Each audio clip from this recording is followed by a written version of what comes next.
Hello, ladies and gentlemen. Welcome to another epically epic episode of Nerdy Urges. My name is Johnny Wolf, and I am joined with Shinigami and Amala. How you doing? What's up? What's up? I'm doing good, man. How you doing? I'm doing great.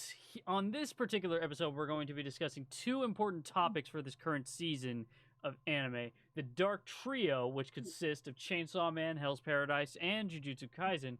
And for our second topic, we're going to be discussing three anime for this new season that have caught a lot of people's eyes. That includes Demon Slayer, Oshinoko, and Mashle.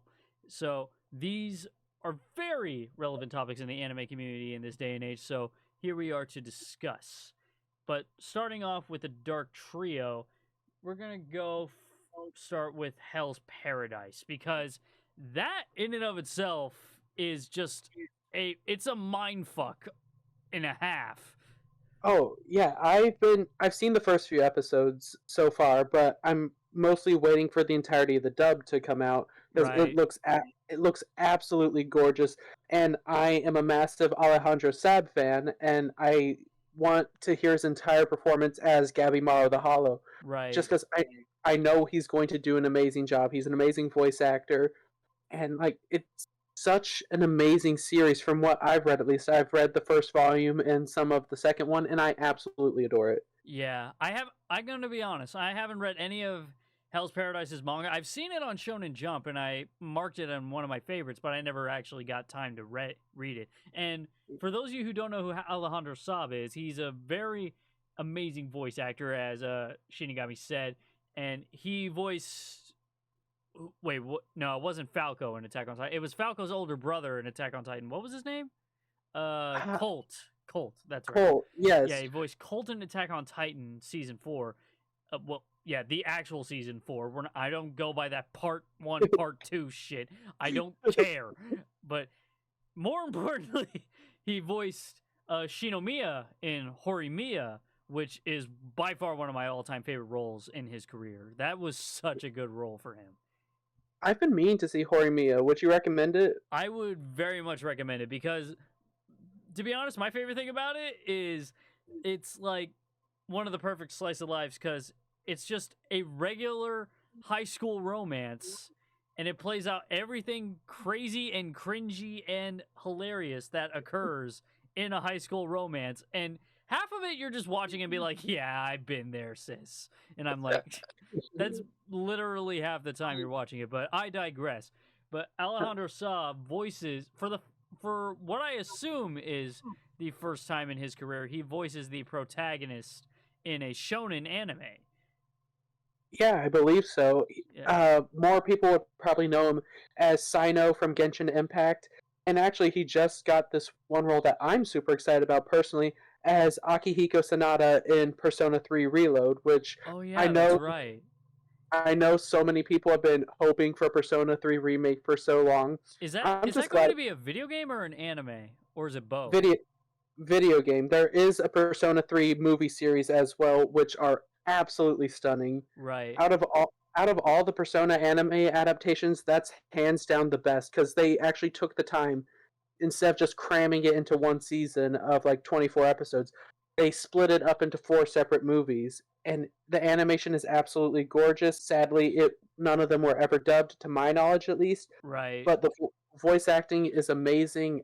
I love it to death, and I'm so excited to see Alejandro play one of the best characters in the ensemble cast. Right. I definitely got to look into that because I remember loving the hell out of Persona 5 when I was like in high school. I would just come home and just binge play the fuck out of it. And I just loved like you said, I just love the voice acting in the Persona series and I'm not going to talk about the Persona 5 anime. We don't talk about that here. There's Yeah, just but we've all seen the All Out Attack. but yes, Hell's Paradise cuz basically we have this immortal character who was basically put to death and classic scenario of putting an immortal character to death, they just lock him away forever. But one of the things that makes Gamimaru's character so amazing is how he just has this very grounded motivation rather and like all the protagonists of the Dark Trio, they just have these very grounded motivations rather than these trendy larger than life dreams from the traditional shonen protagonists from before. Honestly, yeah, Yeah. I completely agree. It's such a breath of fresh air, in my opinion, at least, to see a protagonist that doesn't have this like holier than thou, oh, I need to save the world and all my friends Right. kind of dream. And you see that with the entirety of the Dark Trio, like to a degree at least. I feel like they're all kind of selfish in their own way with their desires. Right. Like, But then you go through their backstories and you're like, these people have every right to be selfish. And yeah, you're like, shit, man, you earned that. like there's two sides to that coin. There's like you have every right to go feral and get everything you want, but then you're like, I don't know, don't drop kick a puppy. Like, you know? Yeah, like Denji from Chainsaw Man, obviously, like he, like, despite what he says about just wanting like more like physical intimacy with someone, he wants Right. emotional intimacy and he wants to be with people. Right. And but the thing is like and watching him learn and grow on how to be with people, especially in this recent arc of the manga. Yes. Spoilers by the way. But I'm just put a giant spoiler warning just in on above our faces. just feel, but Oh, for real though, spoilers for pretty much all the manga and manga that we're going to discuss. But like in the recent arc of the manga, we're just seeing like after Denji, destroys Makima, destroys the whole devil mafia basically that was run by Makima, and we just see him living a somewhat average life of a high schooler with a younger sister and a fuck ton of dogs. And and to me that's like one of the most hilarious parts, that he just has this adopted younger sister who was literally stolen from her home, by the way, and then just has like 14 huskies. Like the fuck for? yeah. Yeah. Honestly, bro, with how this most recent arc is going, especially with this most recent chapter, it shows unbelievable amounts of growth from like Denji in like what, chapter 6 being like, "Oh, I just want to touch some boobs," Right? to being like, "Hey, if you hurt them, I'm going to fucking kill you." Exactly. Like at first he was giving Issei from High School DxD, Yeah. and that's and I'm gonna digress for a bit, but that's one of my favorite things about Issei's character in DxD. Like first reading the manga, light novel, or watching the anime, his very first line just tells us everything we need to know about his motivation. Just I want to grab some tits, like literally more than 4/5 of the more than 80% of the audience is right there with you. Just, Yeah. But like there's one part in this most recent chapter that I see everyone kind of laughing about and saying like, "Oh, Fujimoto's so funny. Like this is some really good dark comedy." You I know what know. I'm I about think to I know what you're talking about. The part where he's being protected by the I forget his name. The dude who works for the agency. Yeah. Side note: for the longest time, I didn't realize that he was one of the dudes that got hit with the car. Right. Yeah, but where he says, "You just try and do this to you. Just try and do this to them. I'll kill you dead. Send us home right now. I'll even tongue your butthole for a week to thank Like you." what the fuck? Like, that's like showing unconditional and true actual love in the best way Fujimoto can. It really is just Like, the amount of what the fuck that I experienced when I read those words. Like half of me wished that I had no ability to read. Like you ever read a page of manga and wish you were illiterate? Like good god. yeah, I actually recently sold a lot of manga that actually made me like, not from like a what the fuck standpoint, but more of like, oh, this just isn't good. Right? Yeah, but I definitely get what you mean like that.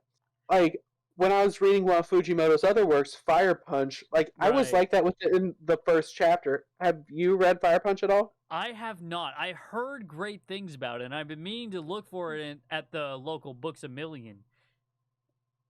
It's what, like 4 volumes in right now? Oh, it's 8 volumes. It's a completed 8? series. Oh Yeah, shit! No one ever told me it yeah. was finished. Oh yeah, it's been finished. Oh well, fuck. I need. Yeah. Well, I can't let my boy Danny, like Danny Mata. Name sounds familiar. Yeah. He's like popular for his anime reactions on YouTube, and he posts clips of them on his TikTok. But Hmm. he did like an unboxing video recently, and somebody sent him Fire Punch manga, but he opened it like prior to recording the unboxing video because he's one of those people where if he receives fan mail and he can tell there's manga in there, he's opening that shit and reading the fuck out of it. And I'm like, respect. Yeah, yeah, definitely respect. It is an amazing manga, but it makes a lot of the stuff in Chainsaw Man look like it makes it look like Doraemon by comparison. Right. And I'm wondering, I've heard somebody describe it like that before, but I'm wondering like all these good things I hear about it, and I assume it's older than Chainsaw Man. Oh yeah, it was Fujimoto's first serialized multi-volume work. Oh, well then why the hell hasn't this been adapted into an anime? Now I really need to read this manga. The, Well, it's so actually, now fucked that up. yeah, that's probably why I just realized because you said that earlier. Yeah, there's Yeah, probably a lot of media guidelines, especially in Japanese media production, that they cannot get past to adapt that into an anime. yeah, I don't know. Considering some of the stuff you see, actually, yeah. Like, Yeah, yeah, remembering back to a lot of the stuff in Fire Punch now, I'm just like, oh yeah, that's never gonna get animated. yeah, Like, it's in the same boat as Goodnight Pun Pun, where it's so good, but there's so much fuck shit that it's never going to get an adaptation. right. And Like, oh god, But yeah, Fujimoto, like when it comes to writing and character development, he is definitely in a league of his own. He's an uncaged beast, and he shows that with every amount of words that he writes in yeah, every page. It's there, and not just in the words, in the artwork, and yeah. especially with each new chapter of Chainsaw Man coming out, and it's only like 15 pages long, and you hear people complain that the majority of it is just fight panels, and I'm like, motherfucker, do you know how much work goes into this? That one Yeah, panel probably took him like 3 days, and he probably only ate one meal in that entire time span. Cut the yeah, man some fucking slack, because mangaka, people underappreciate how much mangaka sacrifice just to put out their content, and it fucking shows. yeah. I completely agree. Like Oda, for example, the author of One Yes, Piece, dude, that man needs rest. For the love of God, that I've man said needs a this. sandwich and a nap. Like, good fucking lord. Yeah, and thankfully, even though it was forced because I believe he's going under surgery, but Yeah, he's on a 4 week hiatus, which even if it's forced, that man still needs rest. From the time he wakes up to the time he goes to bed, he's only working on One Piece. I would take every mangaka of every popular series right now. Fucking Akutami for JJK, Horikoshi, Oda, all of them. I would put them in cryo sleep for a year if it meant when they wake up they are fully recuperated and in perfect health. You and me both, bro. Oda, he only sees his family for about an hour a week, I believe. It's either an hour a week or an hour a day. Dude, Because he has said if he spends any more time with them than that, he will lose the will to continue with One Piece. I, I mean, I understand that's a hell of a decision to wrestle with, but at the same time, dude, like, help find the balance. Like, damn. But I digress. Like, back to Chainsaw Man, like, and like we were saying earlier, like Denji's growth as a character, like he has come a long way from being that boy in the shed with a pet devil, and like and not just his growth, Asa's growth as well, and the War Devil. And then we find out that that one dude from who recently started the Chainsaw Man Devil Hunting Society or whatever it's called, and he's like buddy buddy with the Famine Devil. Yeah, that was like I can't say I didn't see it coming, but it was definitely a shock. Right, because like with their friendly interaction in the aquarium, and I'm just like, well then, this is a great turn of events. But then we have Famine Devil, Nayuta's Control Devil, Falling Devil, and for some reason, they're all like eyeing the Chainsaw Devil, and I'm and it's just like boiling with tension. Like, what did Chainsaw do in the past for the Four Horsemen? And then there's this new thing called Nostradamus' prophecy. Yeah, Yeah, Nostradamus. I've heard that. I know it's like something to do with mythology or something like that. yeah. Like But he was like this grand. I think it was either ancient Greece or ancient Rome, but he was like this grand philosopher who was known for having all these, great predictions. One of them ended up being 9/11 and the San Andreas fault line. And I'm like, okay, now we just need a third one. And then it ended up being Australia on fire. And I'm like, okay, somebody call the Ghostbusters and get this man from haunting our shit, please. yeah, yeah, I just looked it up. He's a French astrologer, and I'm seeing a Oh, lot of stuff like conspiracies talking about how he predicted things. But like the way Fujimoto writes, it's absolutely brilliant to me because he doesn't write like a mangaka at all. he He writes doesn't. like a film director. Exactly. And a lot of Fujimoto stands know this, but that man is one of the biggest cinephiles of the entire mangaka universe. And one of the things that clued people in on that was the first anime opening of Chainsaw Man with all those opening clips being references to movie scenes. Yeah. Yeah. Uh, One, I don't think as many people picked up on this, but so you know Goodbye Eri, right? Fujimoto's one shot that he wrote. Oh yeah. Look at the paneling. It's all the same like panel shape. It's all those same rectangles. It's a film reel. Exactly. Yeah, and the whole manga is about the main character filming everything. Like It's absolutely that's brilliantly put together. yeah, And that's not and something you see a lot of mangaka do. They use the shape of their panels to convey their story. Well, I mean, I take that back. They do that a lot, but not in a way that Fujimoto does. And like you said, like a film director rather than a mangaka comic book artist. yeah, because it's two completely separate writing styles, and like so with any good story, I feel like you don't see you don't really acknowledge a character's growth in the moment. You just see it happen without realizing it. But I feel like in film, compared to like a manga like AOT or something like that, it happens in a completely different way. Right. And especially in with AOT, because AOT isn't so much about like, well, here's the thing. Like with Fujimoto, there's like a blend of like, he'll often do what I like to call breadcrumbing, where he just leaves like those little details behind and just sprinkles them to a trail that leads up to whatever. And you see a lot of mangaka do that these days. But and the way he does it, like his breadcrumbing method, it's very vibrant, especially in the background of the panels or the anime scenes, and especially with what's in the foreground. But like you have mangaka like Isayama from Attack on Titan, whose breadcrumbing is solely in the background, Hmm. like that, like in the earlier scenes of Attack on Titan season 1, where nobody saw that it was adult Eren in the background leaning against the wall when they were kids, and then we find that out during season 4. Like that was ridiculous amounts of foreshadowing. Like this Oh, man was absolutely. foreshadowing into the next universe. Yeah, I think it's absolutely brilliant.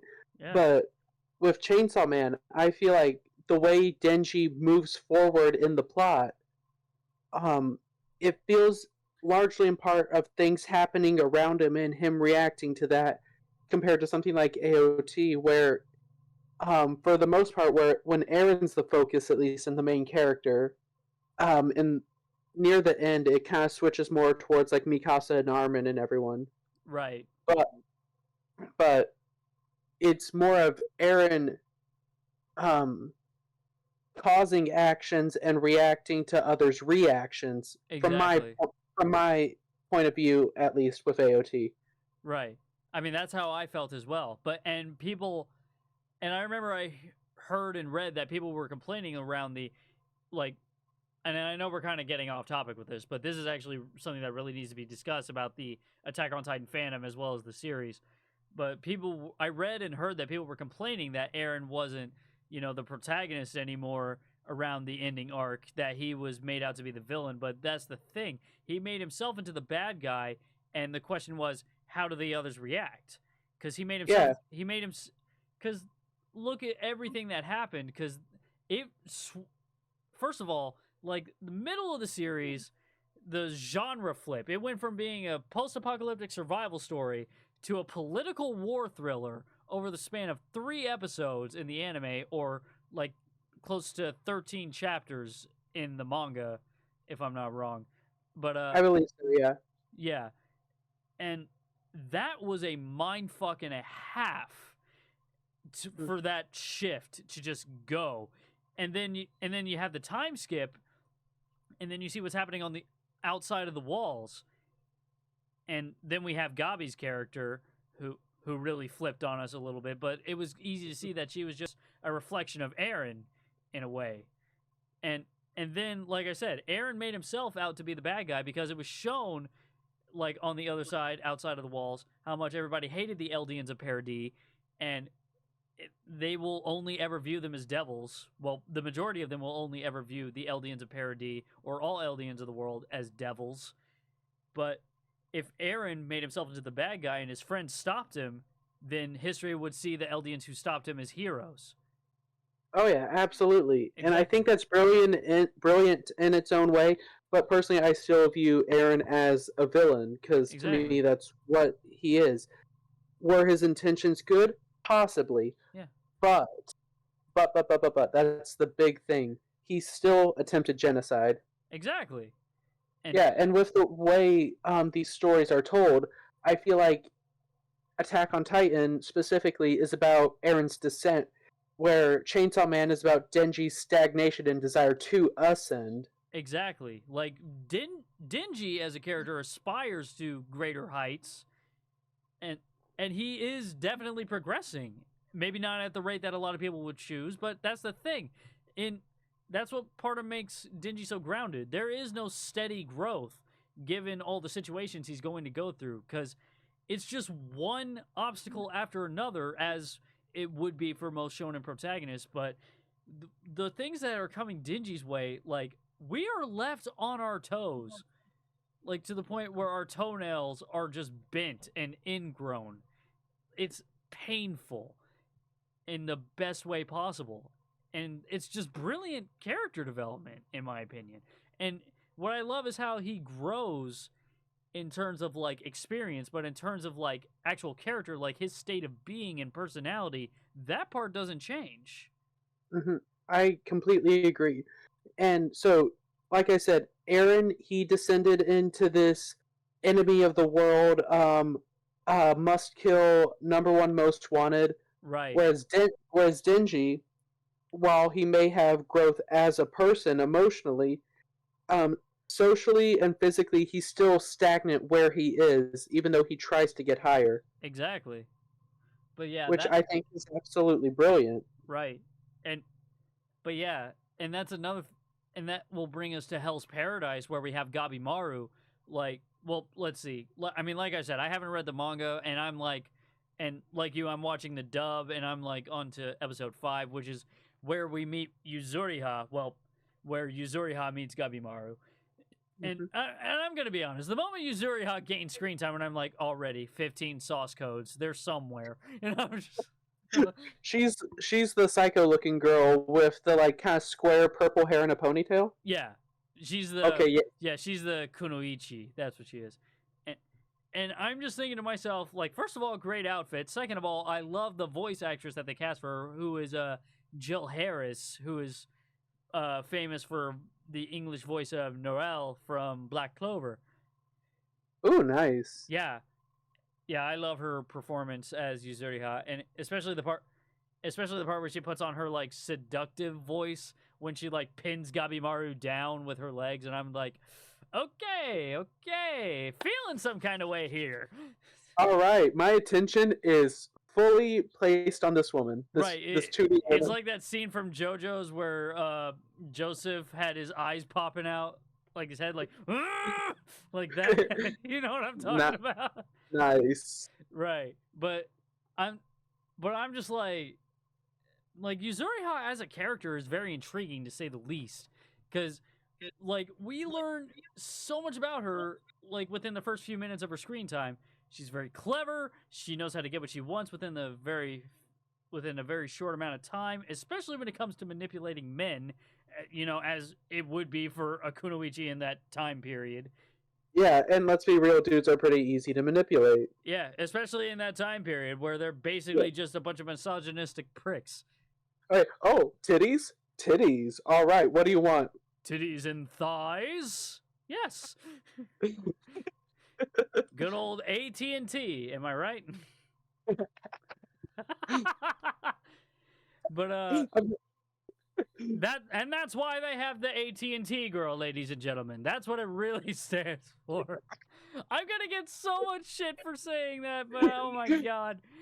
I've never heard that before. Actually, I like that. Right, but yeah, Yuzuriha is a very clever character, and like I said, I'm only five episodes into the anime, and Gabimaru's resistance to her is just absolutely hilarious.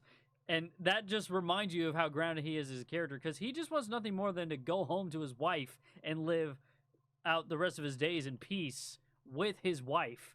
But first he has to make it through this fucking jungle full of mythological fucked up creatures. And the moment I saw bugs with human faces and stingers, I'm like, nope. Put that shit back in whatever James Cameron movie you stole it from, please. Like, yeah, that shit would give Ridley Scott nightmares. God damn. Yeah. If you're into being terrified from stuff like that, there is actually a manga I would like to recommend to you personally. Are you into horror at all? Let me guess, Junji Ito? Oh no, in my opinion, it's better than a lot of Ito works. Okay, then never mind. I don't want to hear it. I have a healthy sleep schedule, Shinigami. I don't want to break it. Thank you. It is really good, though. It's called PTSD Radio. Oh, god damn it. Why do you got to pique my curiosity? Fuck. But okay, I'll give you, like, the basic premise. No, also, I want... No! Back to Hell's Paradise. No. Back to Hell's Paradise. Please. I'll text you about it later. Yeah, text me later. But yeah, Hell's Paradise. It stands out to me in a lot of ways. Like, the most striking and immediate that I saw when I was getting into the Dark Trio originally, it's the only one of the three that's a Viz signature print. Right. And like, it is still all three are printed under Viz, but Chainsaw Man and JJK are all just basic Shonen Jump titles. Right, and they weren't picked up and published by Viz until later, like, because that's a common thing for a lot of Shonen Jumps. Like, they'll either just, because Shonen, not a lot of people know this, but like, if I'm not wrong, Viz either owns Shonen Jump or it's like a partnership. Shonen Jump is the subsidiary of Viz Media, if I believe. Okay, so yeah, Viz is the parent company. Yes. Okay, so yeah, but yeah, that's a thing. It's like a Big Brother partnership type deal. But the thing is, Shonen Jump is its own independent publisher, and it publishes titles. And if Viz sees it and is like, hey, this is selling a lot of copies, let's give it a boost. That's basically what they do, and that's how a lot of series gain popularity. That's how we have major titles like Chainsaw Man, Jujutsu Kaisen, and Hell's Paradise. Hence the Dark Trio. And, soon we're going to end up having a lot more among Viz Media with all these new titles coming out. And, yeah. And a lot of people were confusing the Dark Trio for being the new Gen Big 3. And I'll be honest, like, the Dark Trio will be the closest we get to a new Gen Big 3 in this current day and age. So, but other than that, whether or not there will be an official new Big 3, that will be up to Shonen Jump and Viz Media altogether. None of us fans have a say in that other than the money we give them for buying the manga.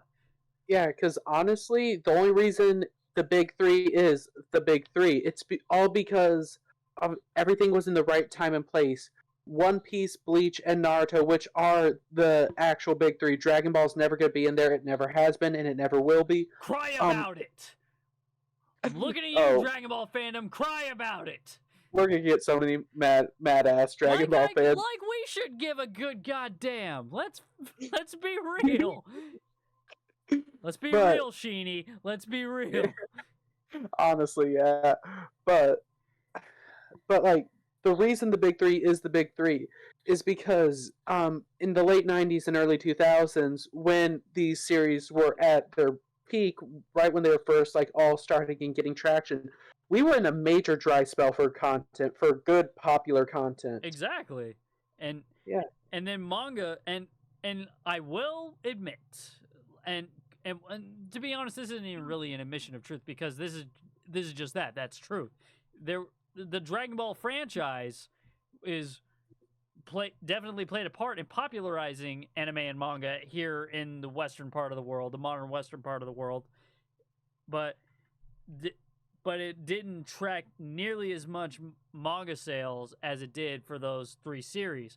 And part of that is, like, people will say Dragon Ball as a franchise generated more manga sales than the entire big three combined. But yeah, as a franchise. But as independent series, it was separated into two at the time, because there was Dragon Ball and then Dragon Ball Z. And Dragon Ball GT wasn't even a manga, despite what a lot of the fandom thinks. It was a fan-made series that was just made. I think it was made official canon by Viz Media into the anime, but then it was later decanonized with the Dragon Ball Super come out. Yeah, and unpopular opinion, I actually kind of enjoy GT. There are a lot of things that, like Super Saiyan 4, no one can deny that is a hype transformation. That was the most badass transfer. Gogeta Super Saiyan 4 was my favorite Saiyan transformation fusion of all time.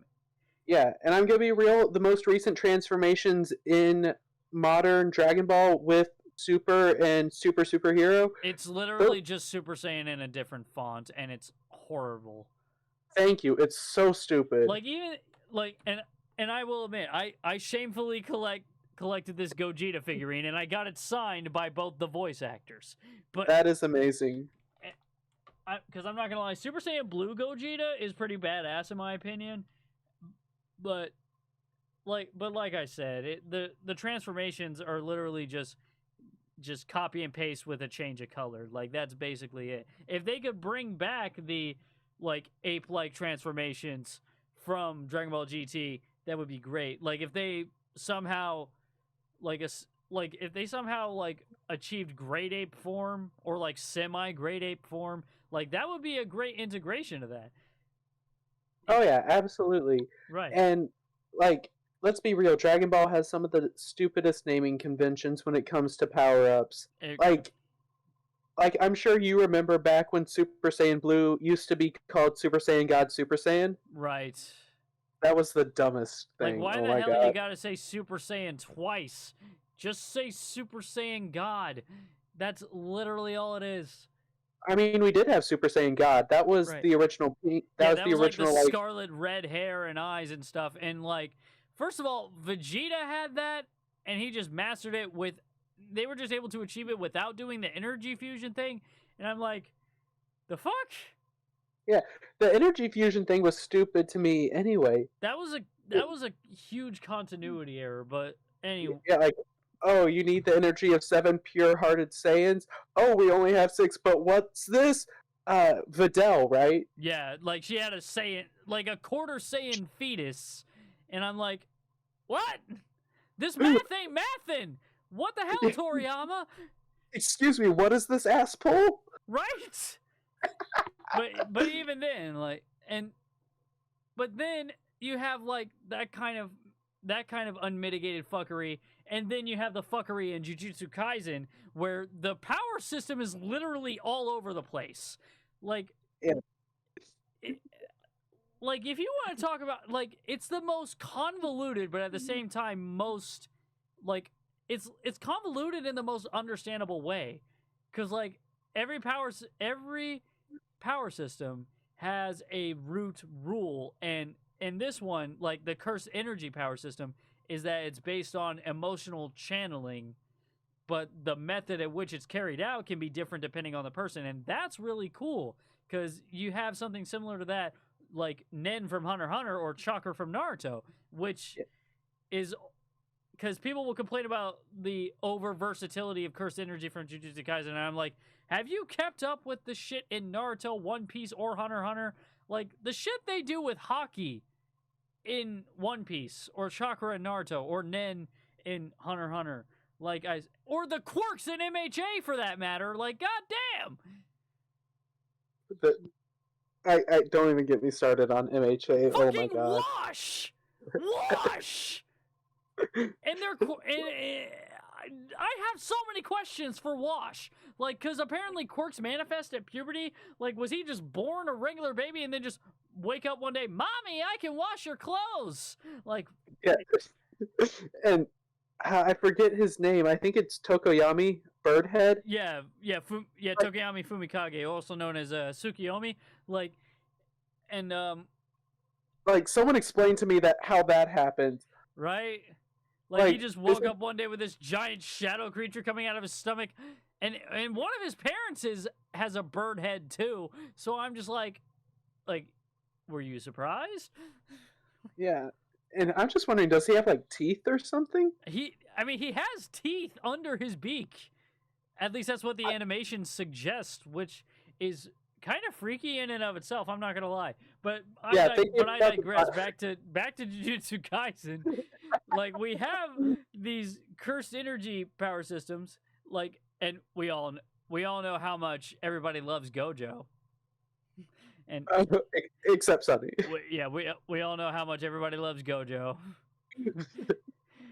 But oh my god, that actually reminds me. So it wasn't last weekend, but the weekend before, Sunny and I, we went to A-Kon Dallas. Shout out to A-Kon Dallas. Right. That was an amazing con.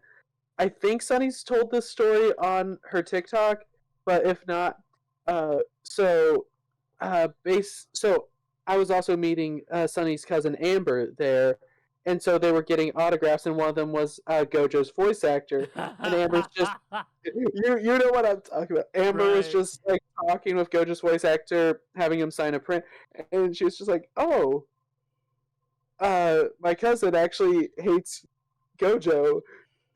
Right. I actually had him sign my figurine too, and then I remember I told her, like I sent her the picture I took with him I was cosplaying Nanami at the time, and she just went, "Wow, lol." Yeah. Right. But the funniest thing is that he was actually like, "Yeah, Nanami's better." Right. Which I personally have never gotten the Nanami hype, just not my thing. Like I always found Nanami's character like intriguing, especially because of his curse technique.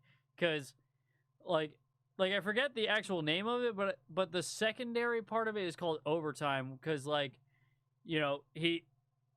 he literally works as a businessman, and or at least he treats his like Jujutsu sorcery as a business. Like, he clocks in at 9 o'clock, and if he's fighting anything past 5 o'clock, he goes into what's called overtime, where he gets like a power boost, which viciously helps him in a fight. Which is why he and Itadori were able to whoop the everblasting shit out of Mahito in that one part.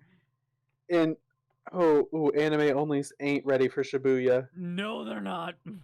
No, the fuck, they're not. The Shibuya arc, holy shit. Dude, after I read Shibuya, I like put it down for like a good few days.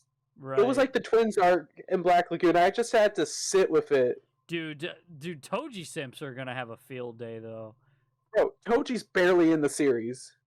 I mean, but like in the new coming arc, because like there's in this season 2, they're starting with the flashback arc with Gojo and Suguru, and I think Toji basically just cameos.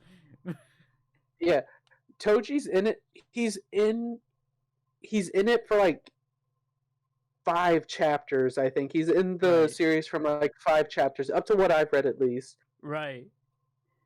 Which like I was so confused because like I've been seeing people hype up him so much, and it's like, oh, he must be a new, very major character. And after I was reading Shibuya, I was just like, what the fuck? That's it? Like, Right. you were hyping up your man who had like what, 50 pages total? Exactly. Like y'all were hyping him up, thirsting him up, and only for him to just die after like Yeah, literally like 2 or 3 chapters worth of appearances. yeah. One of the chapters he's in, it's not even him. Right.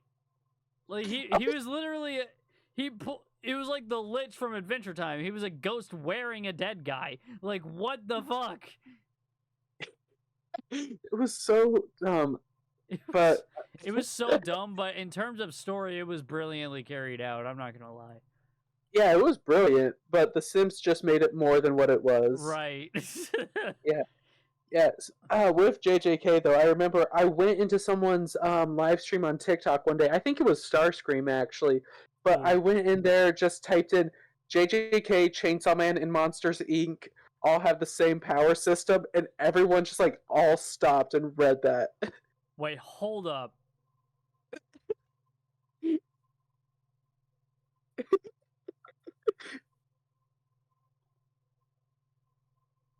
It's making sense, isn't it?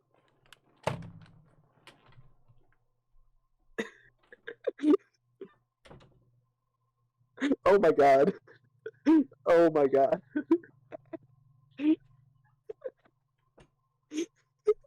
Oh shit, Hestia.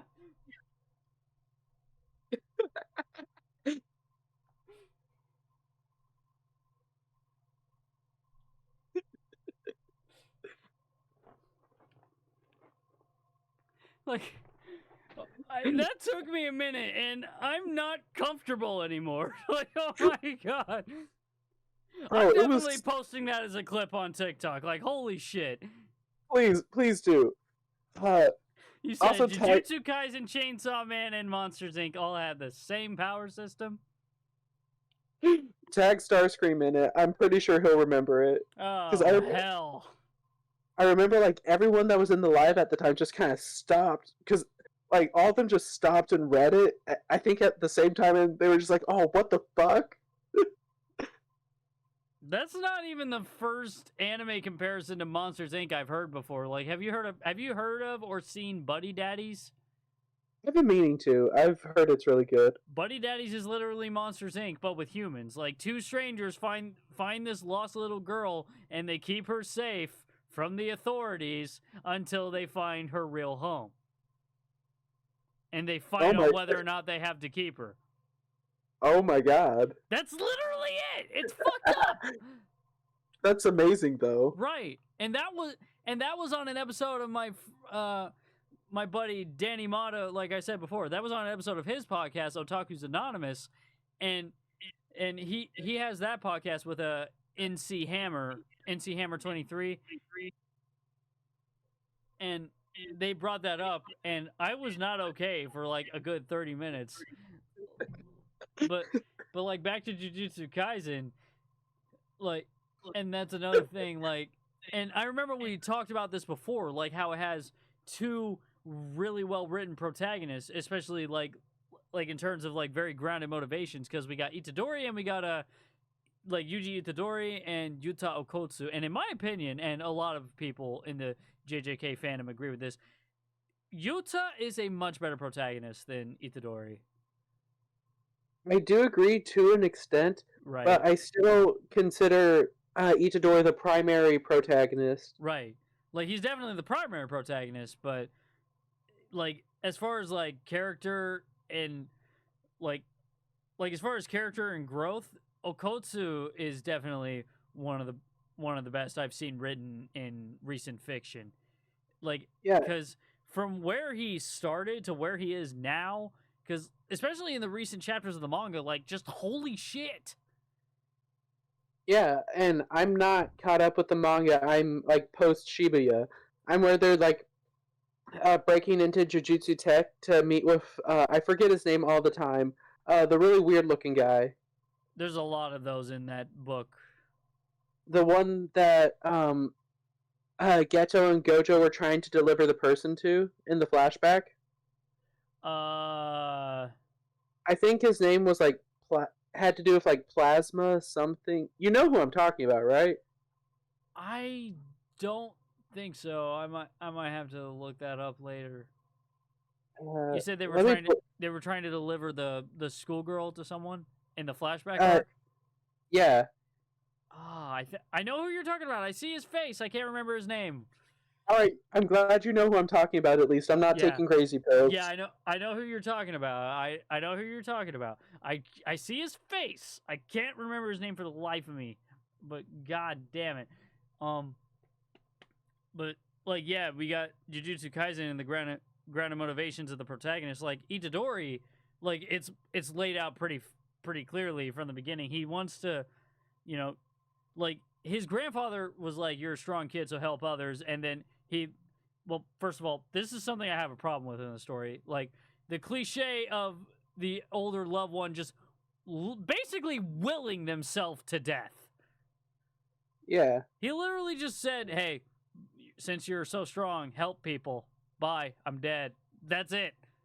Yeah, and like I do take issue with that a bit when it comes to the writing, but I feel like Akutami like knows and is just like dicking with us. Right.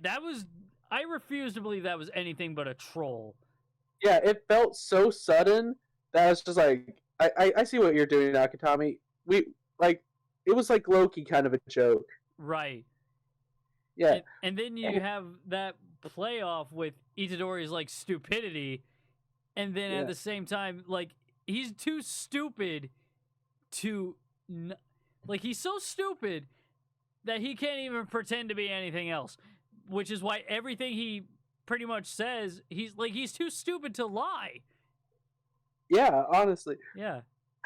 But like that's kind of why I prefer Itadori over Yuta, though. Right. Because he's just like, oh, I just want to make my grandpa proud. Like he was good to me, so I want to make him proud. Right. He just wants to live a meaningful life and die a meaningful death, which is actually a pretty grounded, like given everything that's happening around him, that's a pretty grounded motivation as a protagonist. Like especially who's doomed to die. Yeah, and that kind of goes back to what I was talking about to a degree, with how in their own ways every protagonist of the Dark Trio is somewhat selfish. Right. And then there's like Yuta, whose primary motivation, well, basically like he didn't really aspire to be a great sorcerer or to be the greatest sorcerer. He just wants, well, like Itadori, he just wants to help people and be useful and not be a coward.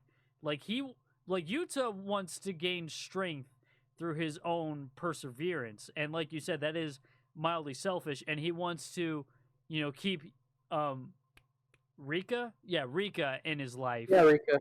Yeah, he wants to keep Rika in his life, which is also kind of selfish. Yeah, which I do agree that does play off well with what I was saying, but I do feel like at times Yuta can kind of fall into that pitfall that a lot of shonen protagonists fall into, of be like, oh, I want to save everyone out there. I want to save the world. Right. And when Gojo and a couple of the higher ups said that this kid you just found in a middle school with a bunch of corpses shoved into a shelf, he has amongst the greatest potential of all the young sorcerers. I'm like, what the fuck can he do? And then it's like he has a cursed spirit, and then he's trained to use a sword. And then we find out and I don't know, you said you're post Shibuya right now? Yeah. Have you gotten to the part where he pops up, like Yuta pops back up? Oh yeah, I know about the culling game and everything. Yeah, and we find out that his curse technique is copy, where he literally copies the curse technique of anybody he's fighting against, or more than one that he's fighting against. And I'm like, this dude is literally a walking, talking Uno reverse card. Like, what the shit? Yeah, and I feel like I barely held it together at seeing that giant cockroach motherfucker. Like, that was some Men in Black shit. Like, what the hell happened here? And then we see Yuta walk into this bitch where he gives him mouth to mouth and fucking makes him explode. Like, what? Just Yeah. what? Yeah, and Yuta does to a degree fall into another issue I have with a lot of shonen protagonists where they go from like this immediate like zero to hero, like super talented, like super skilled prodigy.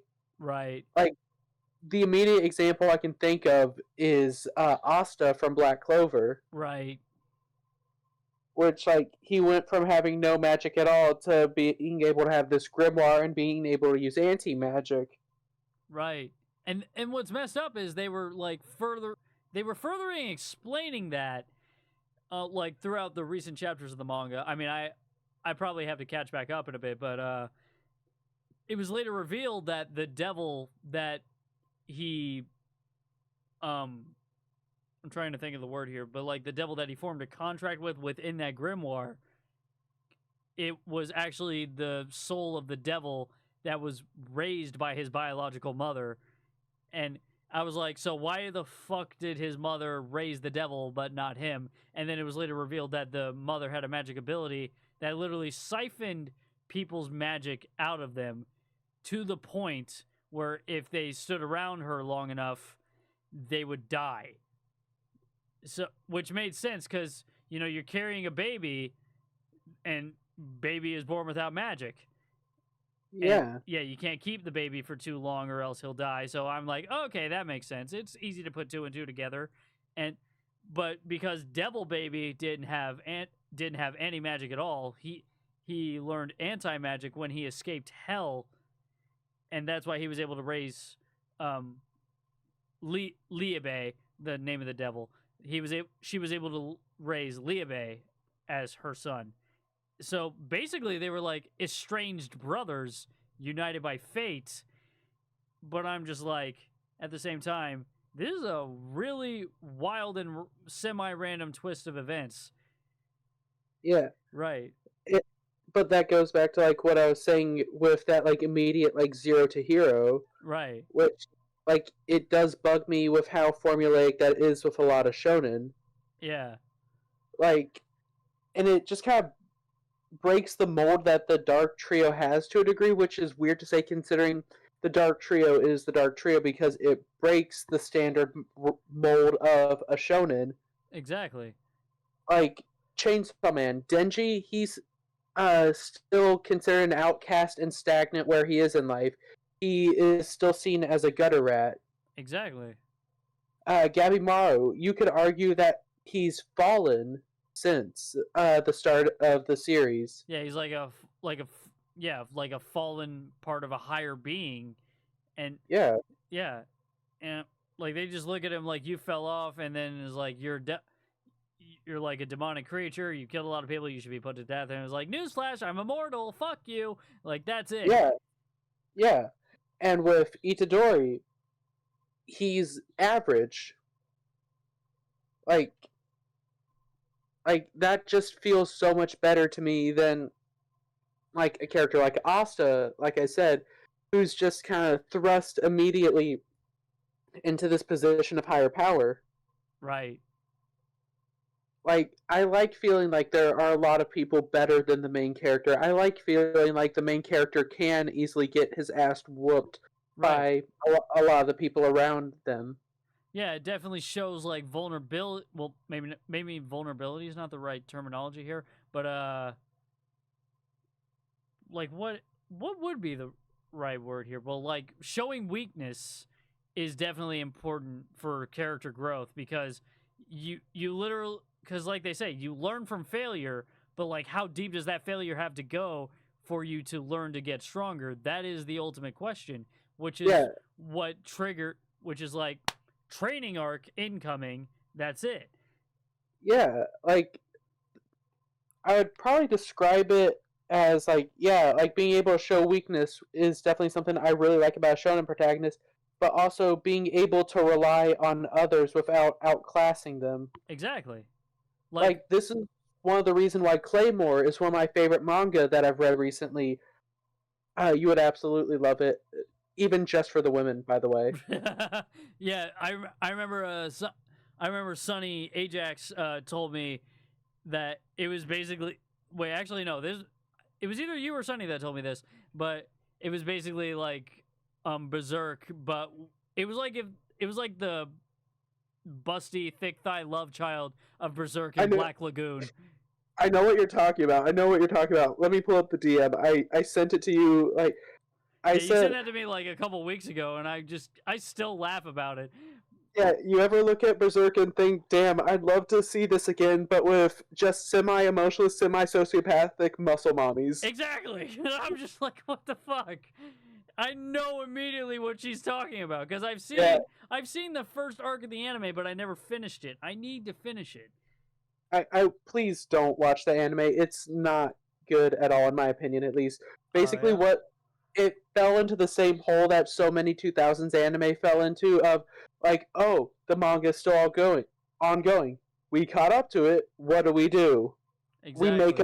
We make up an ending, and the pacing wasn't even good in the Anime. You're a prolific anime fan, so you know how bad this is. What I'm about to say. They tried to cram 11 volumes worth of content into 24 episodes. Yeah, that's a recipe for disaster in the world of anime production. Oh yeah, I and mean, like they tried that with Attack on Titan, and the production company said, "Fuck no." They yeah, That's part of why. That's part, and not a lot of people know this about the final seasons of Attack on Titan. We almost didn't have them for a much longer time because Wit pulled out and then they went to Mappa first, but Mappa said no the first time they asked because yeah. because when they discussed terms, they wanted them to cram a fuck ton of content over the span of like 30-minute episodes, and they were like, "No, we're already overworked as it is. We got One Punch Man, we got a ton of other shit coming up, and we're just basically butt plugged right now. Like, Yeah. good God, we don't need this." And then after they got a lot of their projects developed, they waited a bit, and then they went to Mappa again, and they were just like, you know what, we'll squeeze it in, but we got to do it on our terms because, like I said, they said they were overworked to shit. I've seen the memes of the CEO of Mappa with those bags under his eyes. Like, good God, you could put books on those shelves under his eyeballs. Honestly, yeah. And like the thing is, the voice acting isn't the best in the Claymore anime, Right, which, like I'm sure you've noticed since you said you've watched a bit of it. right. But like, what bugs me though is like the voice acting. It feels so flat, but there's so much talent there. Like the main character Claire, she's voiced by Stephanie Young, who's most known for, I believe it's Nico Robin in One Piece. Right, yeah. But we also have Todd Habercorn, Christine Otten, Jamie Marchi, Caitlin Glass, Monica Rial, Colleen Klinkenbeard, Laura Bailey. Dude, all those talented people. Yeah, we've got Chris Sabat. Let's see, Eric Vale. Oh, so many talented people. I do hate that Vic Mignogna is in this, but I take a little solace in the fact that we do get to see his character get utterly eviscerated and chopped up into mincemeat. Right, right. But yes, I that take a lot of solace in but that. yes, even though we got off topic a little bit, that covers our segment for the Dark Trio. And on to our next segment for well, this is more like a personal top 3 for the new season of anime. We got Demon Slayer, Mashle, and Oshinoko. Right, but first, let's start with the one that took the entire anime community by storm. Like, basically overnight. Oshinoko just fucking. It was a fucking thunderclap of Hon- applause. Honestly, and I definitely think that making the first episode basically a movie was a perfect call. Like, not only did it capture people's attentions immediately being like, "Oh my god, this first episode of this anime is an hour and a half. What the hell?" Right. They literally start you off with a feature length film, and that feature length film fucking breaks you. Just Yeah, it literally collapses your spirit to shit by the third act, and I'm like, holy hell. I yeah, am and so emotionally invested in this. In the moment you realize again that this is a series that is like literally laddering off of a feature length film, you get so emotionally invested so fast, and it's just 100. absolutely stunning the way it's put together. Yeah, and I feel like honestly the anime wouldn't have done as well if it wasn't an hour and a half long because it gets you with that gut punch right at the end. Right. Like like that could have easily been split up into 3 episodes, but I don't think it would get anywhere near as much attention. It really wouldn't, especially with the way the pacing was with the first episode. I'm just gonna call it the movie with the Oshinoko movie. The way the pacing went, if you tried to split that into 3 episodes or 4, God forbid, the pacing would just be agony. Could you imagine doing week by week for those first 4 episodes? You couldn't do it. No. That timing would be awful. Yeah. And with that gut punch in the end, definitely helped get its impact because of it being an hour and a half long. Right. And let's be real. Let's be real. Oshinoko as a series is literally just an expose on the Japanese entertainment industry. And it shows all the brutality and the harshness that goes in the show business, especially in the Tokyo region, of how media is handled. It's honestly terrifying once you factor in everything that happens. And people are like, "Oh, well, this is just a work of fiction." Well, it's based on reality. That's part of why it's called slice of life. Yeah, every bit of this anime is based in stuff that actually happens to all sorts of creators and entertainers, not just idols. Like people mainly see it as a call out to a much needed call out, by the way, to the Yeah, idol industry and how they treat their talent, but also into like YouTubers and reality stars. right. Like the This is shows literally just human trafficking with cameras. yeah, the show's actually gotten in quite a bit of controversy recently. Have you seen this? Yeah, I've actually seen articles about it, like how a lot of media producers have tried to file lawsuits against the product. Well, maybe not, like a handful of media producers have tried to file lawsuits against the production company, and even the I think mangaka. Like, was it a manga or was it light novels? Manga. Okay, yeah, the mangaka for, you know, saying that it was like a direct call out. And I'm like, well, and like they are claiming that this is untrue of the entertainment industry. I'm like, if it's so untrue, then why the fuck are you getting so defensive? Yeah, and I agree with that, but that's actually not what I was talking about. This is a fairly recent thing. So, are you caught up on Oshinoko? The anime, yes. All right, so you know that thing in episode 6 Yes.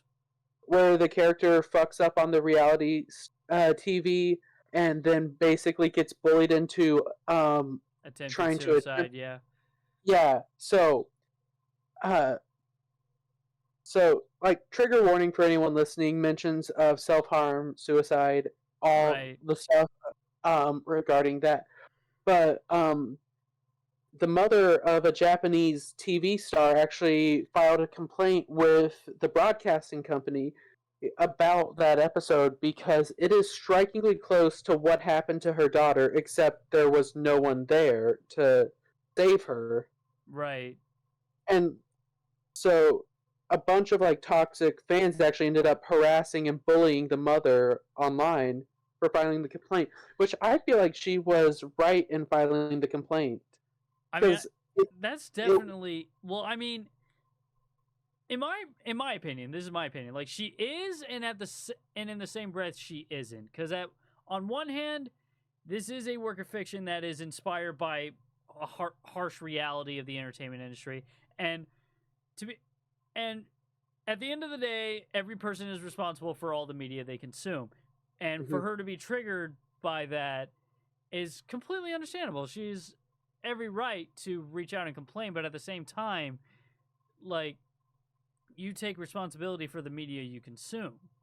yeah, and I do agree with that to a point. But the thing is, this was a fairly recent event to her, so she was still in the process of grieving. Oh, And okay. the thing is, it wasn't in broad strokes similar to what happened to her daughter. It was like extremely like beat for beat, Wow. and like um Akasaka, the writer for Oshinoko, who's also done Kaguya-sama Love is War, has mentioned that incident by name before as one of the things that he drew from. So that's where I think part of it comes in, to where it's not like just being responsible for the media that you consume, but with that case being like mentioned by name as part of it, I feel like she's got more than a right to complain. Right. And which, like, I feel like she's totally valid in that, but unfortunately, there are a lot of toxic people out there who are just like, "Oh, you're trying to cancel the anime." Da da da. Like, no, Right. she's a grieving mother. Like, have some goddamn sympathy. Right. Like that would honestly rob me to my core. If I were in her shoes, I probably would have done the exact same shit. I will not lie. And like for people to openly harass and try to shit on a grieving mother, like who's like you said, mourning over a recent event that she was reminded from by a piece of fiction, like Hmm. that's horrifying. That's terrible. Yeah, And those people need to sit the fuck down and wipe the Cheetos dust off their chins. honestly, yeah. And something that I've noticed with, at least with the first episode of Oshinoko, but you know how a lot of series have a disclaimer of like, "Oh, this is purely a work of fiction. Any similarity to real life events is completely coincidental and not intentional." Right. I don't know if the later episodes have it, but the first episode at least does not. Which I feel like that's a very intentional move. I feel like they put that at the like for most slice of life animes and slice of life manga, they definitely put that at like well, specifically for animes. They definitely put that in like fine print at the very end credits. Yeah, I've noticed Yeah. with a lot of series though, they put it at like the very, very beginning. Right. Like, But it's like that micro fine print that nobody notices. yeah, but at least in the first episode, I need to watch more of the anime. Right. It just kind of kicks off. Like, there's no intro or anything, no title card. Right. It just right into it. It Yeah, immediately lets you know what you're getting into. We have a like hardcore idol stan who's also a medical doctor, and he's taking care of this, teenage terminal patient, and who later passes away. Trigger warning, by the way, terminal illness and fatality. Like she dies of a I think it was a brain tumor of some sort, and she was like chronically enfeebled, and it's horrible. And and then we have like Ai Hoshino, the idol girl, who's his biggest fan, ends up being pregnant with twins at the age of 16, by the way, to this unbeknownst father of said twins, and then main guy is killed by one of Ai's stalker fanboys, and that's like what gets me is that there's a huge gap between the time the girl dies and the time that the main guy dies, and yet they're both reincarnated in the same time. yeah, I've never understood that. My personal belief is that he carried her soul with her, and so when he passed, both souls went into the fetus. Holy shit, I never thought of it like that. That's pretty damn cool. Yeah, that's just how I see it, at least. Yeah. I'm not saying it's canon by any means, but Right. like I that's mean just that how I that's see definitely it. a very believable headcanon, if any. Yeah, But because he carried her memory with him always until the day he died. right.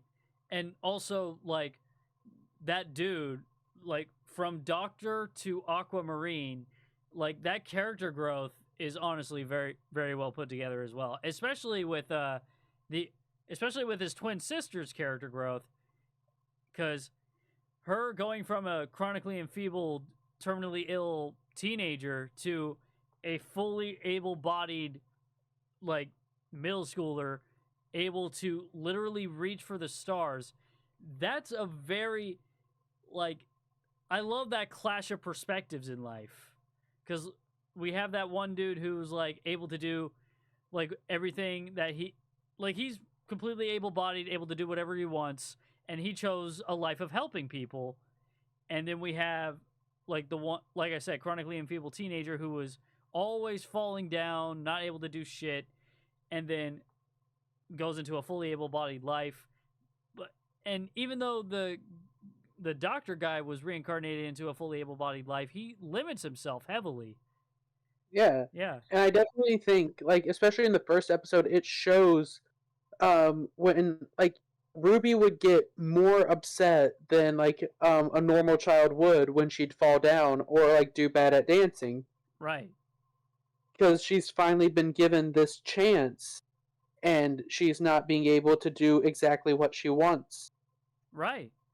Like she has the Yeah. chance to do everything that she couldn't do in her previous life, and she's like upset that she's not able to get it on the first try. But little does she know, like unlike her previous life, she has a much longer life ahead of her and plenty of time to gain those experiences and all that she never got to do.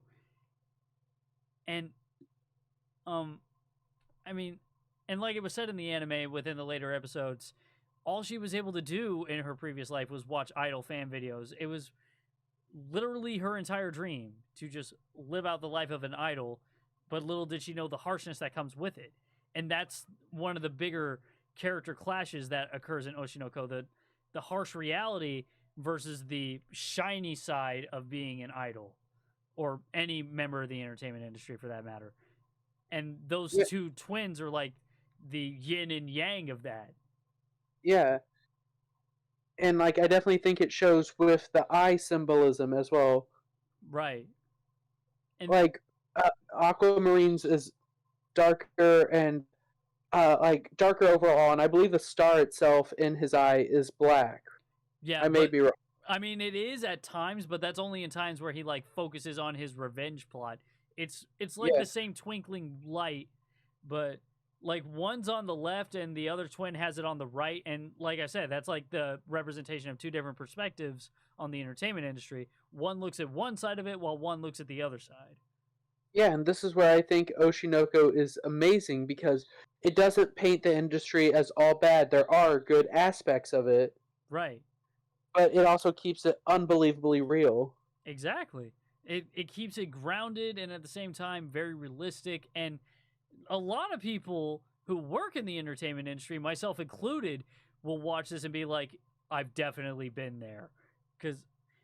And especially the part where when they were babies and they're like, don't idols make like 1 million a month? And I'm like, no one No. in the entertainment industry makes 1 million a month unless there's some like flat dick ego driven bitch like George Clooney.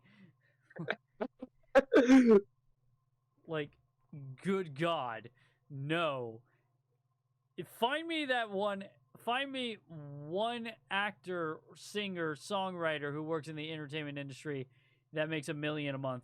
Name one. I dare you. Okay, hold on. I actually want to see if I can find one. Oh God. I guarantee you, if there's anybody working in the entertainment industry that actually works as like a screenwriter, actor, singer, songwriter, any of those, like as Yeah. actual entertainers or producers. Let's see. But on to Mashal. Actually, this is the series I have the least knowledge on. So could you inform me a bit? Oh yes, Mashal, like one of my favorite new gen anime mangas to date. Cause okay, and I know you're not a big Harry Potter fan, but I enjoyed the series when I was younger, but I'm not a J.K. Rowling fan. right, like you can be a Harry, like because I'm the same way. Like I can be a Harry Potter fan, but J.K. Rowling can burn in hell 1,000 times. Yeah, I've already bought all the books when I was younger. I've been to Harry Potter World. I can't undo those experiences and happy memories I had. Right. But at the same time, I'm not going to actively consume it. Right.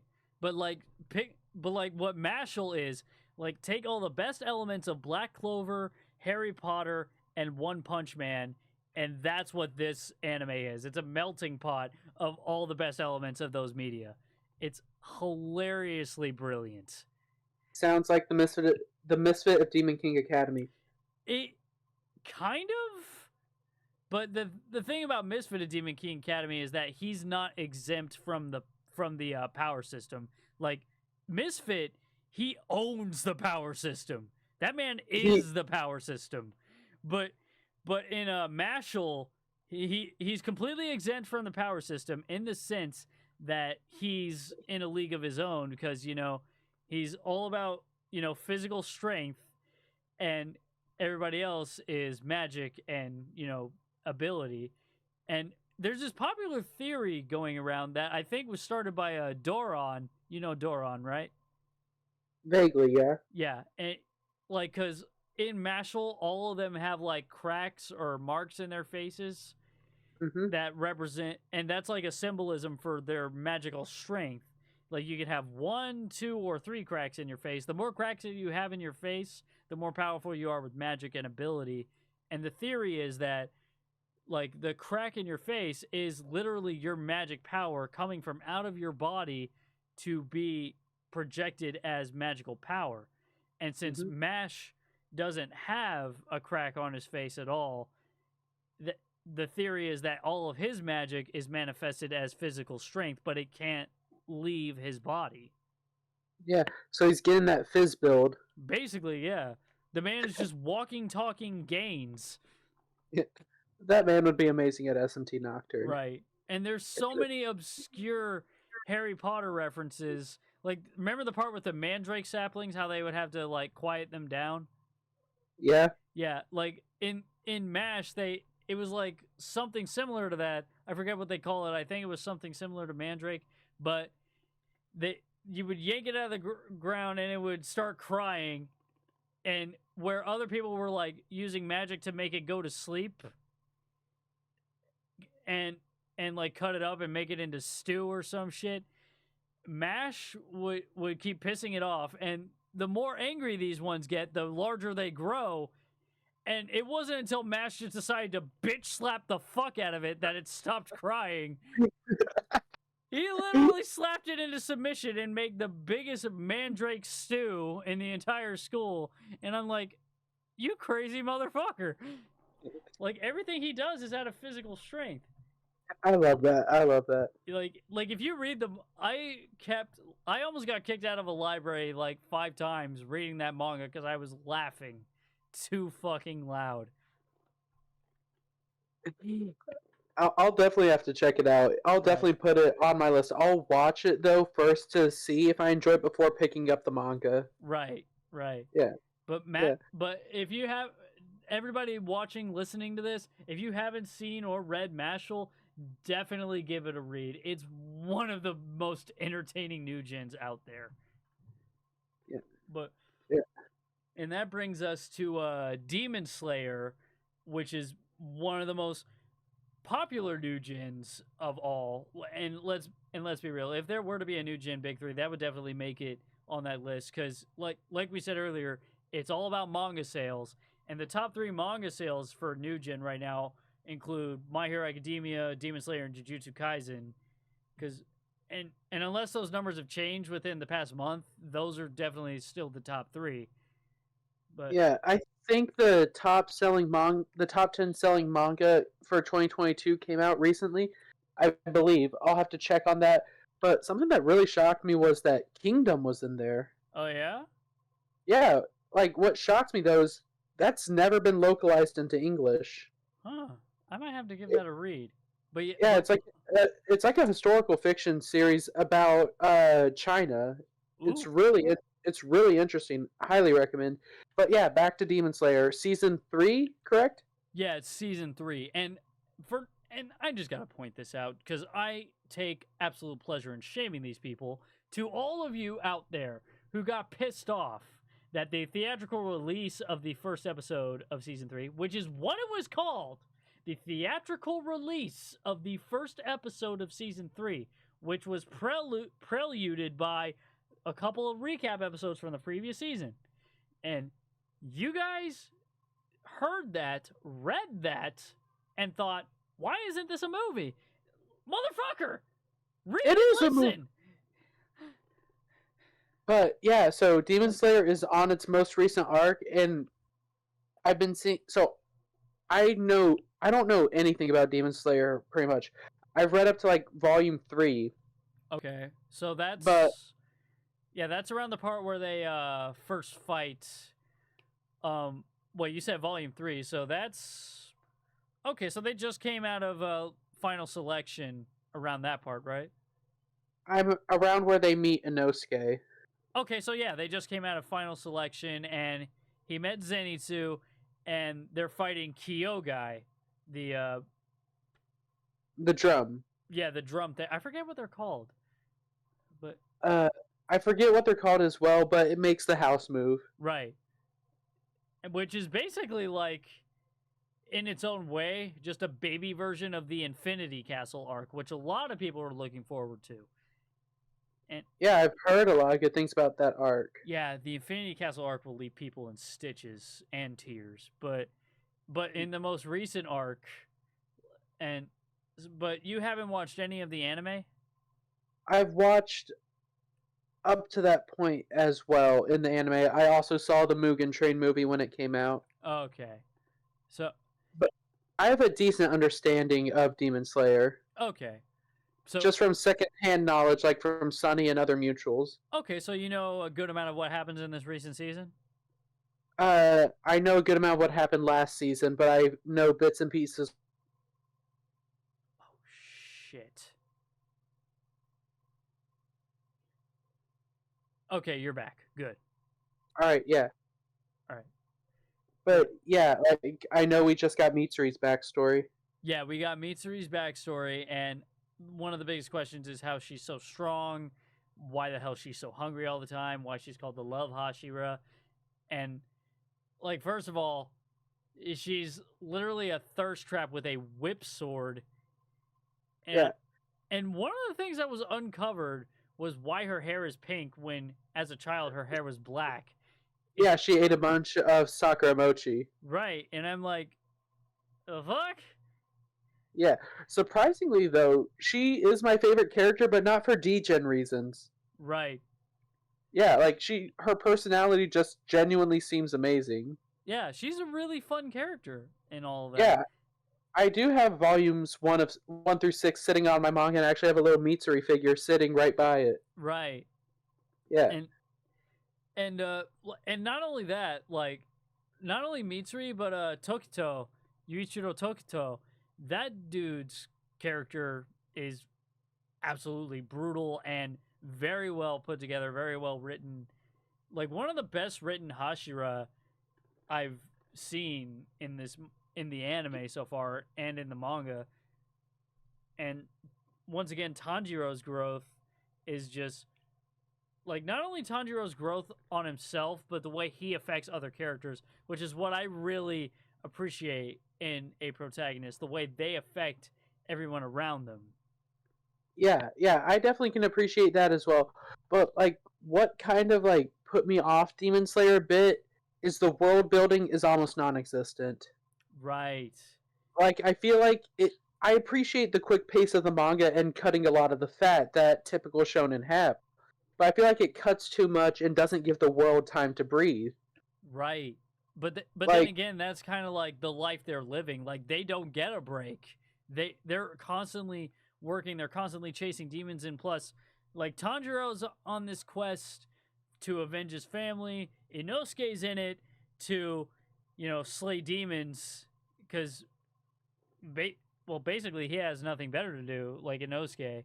And Zenitsu, he strives for strength and to be bravery, despite the fact that he's like sleepy DID thing going on. But at the end of it all, they're just like the classic cliche dumbass trio of shonen, and they're all having each other's backs, which is fucking cool. Yeah, but like, to bring up Claymore again, it's a manga of a similar length. It's 27 volumes. Demon Slayer's 23, I believe. I think so, yeah. But like, there is so much like robust world building, and it even has a similar pacing where Claire and Rocky and you'll get to them later, but the Seven Ghosts, they're in new locations constantly, but you still feel like you have a cohesive understanding of the world, where everything is, backstory to each location, and like it's just feels like something Demon Slayer is incredibly lacking to me. Right.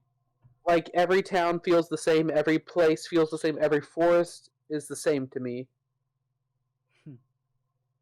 Yeah, that is definitely like I understand like for a lot of people who like put their attention on world building as an important detail. I understand how that throws people off, but it's like you said, they definitely trim the fat a bit, cut aw- trim the fat, cut away the gristle, whatever metaphor you use, and like there because a lot of people watch this like especially when it comes to Demon Slayer like as an anime, one of the things it gets a lot of praise for is the animation, specifically in the fight scenes, and like a lot of people are just looking forward to just that, the fight scenes. And again, trimming the fat, cutting to the chase, getting to the doom and gloom and the thrill and chill. Like, good God, these fight scenes are beautifully put together. Don't get me wrong, because Yeah, they're absolutely gorgeous. yeah, UFO tape, UFO table, you guys definitely put yourself on the map with this title, and especially with those fight scenes in the recent Swordsmith Village arc, and a lot of people like and when a lot of people learned that Inosuke and Zenitsu weren't going to have their, shining spots in this new arc, a lot of them were wondering, like, well, who's going to be with Tanjiro? Like, he's got the two Hashira, and they all have to fight three, well, technically 8 demons, because one of them can split into, like, so many different demons. Mm-hmm. And then there's Genya, who has a shotgun and demon powers. Yeah, that actually kind of plays into what I was talking about with the lack of world building. Like, people are always so shocked when they find out that Demon Slayer takes place in the 20s. Right. Like, everyone's been like, oh, how does he have guns? This takes place so long ago. Right. Which, granted, yeah, 100 years ago is relatively a long time ago, but at the same time, it's not that long ago. Right. And especially like when you consider that gunpowder was first developed in the Far East regions of the world, it would make sense that they would be the first ones to have guns. Yeah. Yeah. So like that's kind of what I was talking about with like the lack of world building, in my opinion, at least. Right. And another thing is like, who the hell developed the concept of Nichiren bullets? I want to meet this Nichiren gunsmith who just found this kid with demon powers and thought, I'm gonna give this kid a gun. Like, what? Yeah. I want to know the context behind this. I hope they dive into this because I don't remember if they did in the manga, but I'm definitely going to look into that later. Yeah, but like I was saying, like, how is anyone supposed to, like, off the rip, understand that this takes place in the 1920s? Right. Because I mean, we have that scene in the earlier parts of the series where where he takes I think he takes a train or he like walks or ferry rides to Tokyo, what was then Tokyo, and you see all the lanterns and the candle lights and stuff, and it makes sense because like electricity was first discovered by bit of a history lesson here. Electricity was first discovered by Edison in the 1890s, and that didn't reach the entire modern rest of the world until like the 1930s. Yeah. Yeah. So it makes sense that there was less electricity in the eastern regions of the world, the Far East, around 1920s Japan. Yeah. And like you do need to know a bit of history to be able to figure that out immediately. Right. Take a series like Full Metal Alchemist, for example. Like you look at the world around it, you see what's going on, the stuff they have, and you immediately know, oh, this takes place from like the late 20s to the 40s. Exactly. Like, and that's another thing I appreciate about like newer titles. They're looking for an audience that genuinely uses their brains. Yeah, and that just feels like an area that I think Demon Slayer is lacking a bit. like I said, with Full Metal Alchemist, you can look at it and immediately know what like time frame it is. Like Evangelion, it's like so it takes place from around like 2019, 2020-ish, which I wish we had that kind of shit. Right. And But like another thing is like and that and sorry to interrupt you, but like this takes me to Chainsaw Man. Chainsaw Man takes place in the mid '80s. oh no, it's the 90s. Oh, it's in the '90s. Yeah, because they mention the Cold War, I believe. Wait, the Cold Yeah, War. The Cold War happened in the '50s. wait 1 second. Because I know Chainsaw Man takes place in the 90s.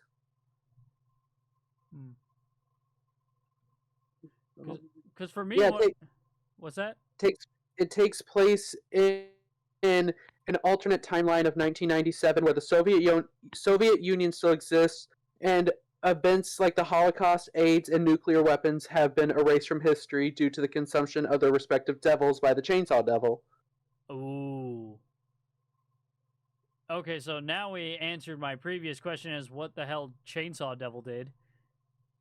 Yeah, because with wait, have you read the Chainsaw Man? You've read the Chainsaw Man manga, right? Yeah, I'm fully caught up. Yeah, so it was partly hard to understand when I was first reading it, but diving more deep into it, it makes sense because Makima mentions stuff like terrorist attacks, viruses, and I believe by name she mentions the Soviet Union. Oh yeah, that's right. And okay, so that from that you can pretty much infer that everything It that happened in our timeline, a lot of major crises that created fear amongst people, which in turn created devils, because devils are just in the Chainsaw Man verse, devils are manifested from people's fears. yeah, Yeah, and so like due to certain devils' powers, like the Chainsaw Devil eating them, ultimately led to a lot of those events being erased from history. yeah, but like even just with the environment around the characters, you can look at that and assume, hey, this isn't in the most modern of times. Right.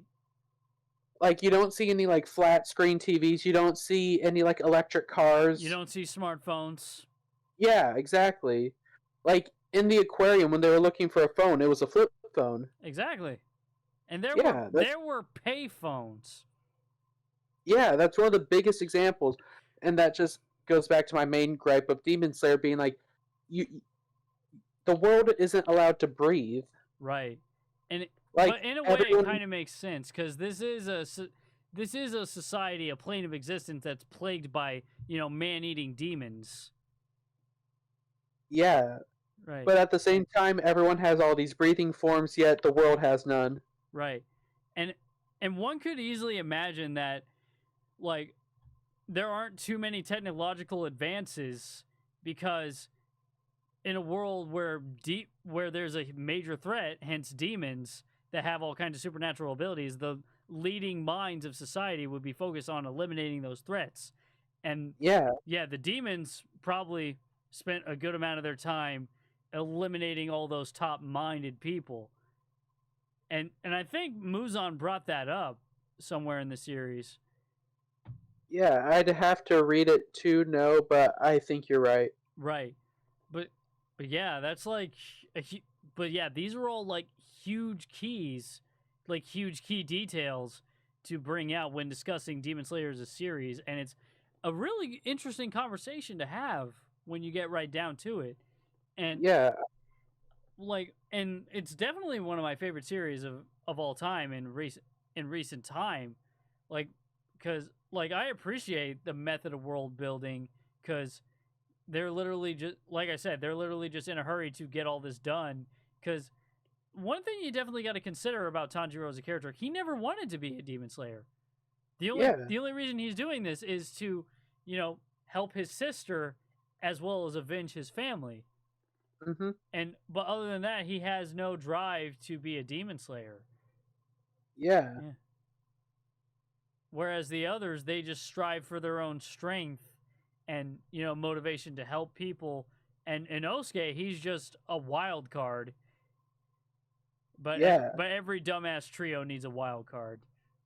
honestly, yeah. You got Power, you got Inosuke, uh, ooh, you got Luffy because he's in the monster trio with Sanji and Zoro. That is You true. got Itadori. Yeah. Well, that's kind of gone more down to a duo than a trio. Thank you, Oh yeah. Mahito. Yeah. Well, actually, hold on. They haven't confirmed or denied whether or not she could have been, healed. Yeah, but she hasn't shown up since. Right. Which is wild to think about. Like for all we know, she's either deceased or in a one of those reverse curse technique chambers, like Yeah, getting healed. yeah. It sucks because she's my favorite character in JJK. And I'm just like, just give us a body already, you pussies. What I would really like if she is confirmed to be healed, and what I would really love is for there to be a scene where they're like fighting a cursed spirit, and out of nowhere you just see a glowing nail like stick into a cursed spirit's forehead, and then just to be continued at the bottom. Like that would piss me off, but I would love it. Yeah, definitely, definitely. Right. But Yeah. yes, that this has been another epically epic episode of Nerdy Urges. We hope you enjoyed.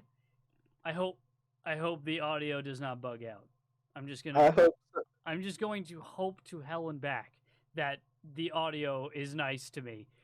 But Yeah. I will definitely let you know if it is. And if I All need to right. edit, I'll just do that. But yes, this has been Nerdy Urges. My name is Johnny Wolf. This is Shinigami and Amala. And we will definitely see you guys next time. If you guys have any questions or comments for what we should do in our next episodes, be sure to type them down below. And we will see you guys later. Bye bye. See ya.